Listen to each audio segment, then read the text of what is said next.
আসসালামু আলাইকুম। আপনারা আমাকে অনেকেই একজন অর্নামেন্টাল ফিশ ফার্মার হিসেবে চেনেন। তবে প্রাতিষ্ঠানিক শিক্ষায় আমি একজন ইউনানি আয়ুর্বেদিক চিকিৎসক। ভেষজ উদ্ভিদের প্রতি ভালোবাসা এবং আমার পেশাগত দায়িত্ববোধ থেকে আমি রিসেন্টলি বিভিন্ন ভেষজের পুষ্টি গুণাগুণ আপনাদের সাথে শেয়ার করছি। যেন আপনার বাড়ির আশেপাশে জন্মানো বিভিন্ন ভেষজগুলো আপনাদের উপকারে ব্যবহার করতে পারেন এবং ভেষজ সম্পর্কে একটা জ্ঞান লাভ করতে পারেন।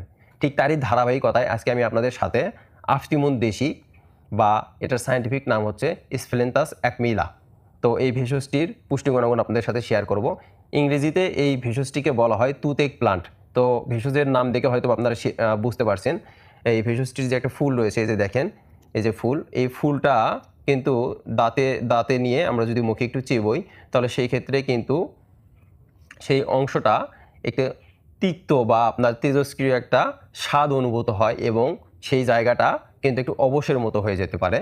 তো ঠিক এই গুণাগুণ দিয়েই মূলত এই ভেষজটা আমাদের দাঁত ব্যথায় খুব ভালো একটা কাজ করে থাকে। শুধু যে দাঁত ব্যথায় কাজ করে তা না, আমাদের শরীরের বিভিন্ন ব্যথার ক্ষেত্রেও কাজ করে এবং ইউনানি আয়ুর্বেদিক চিকিৎসা বিজ্ঞানের মতে এটা আমাদের মস্তিষ্কের যেই দূষিত পদার্থ রয়েছে সেটাও কিন্তু পরিষ্কার করে থাকে।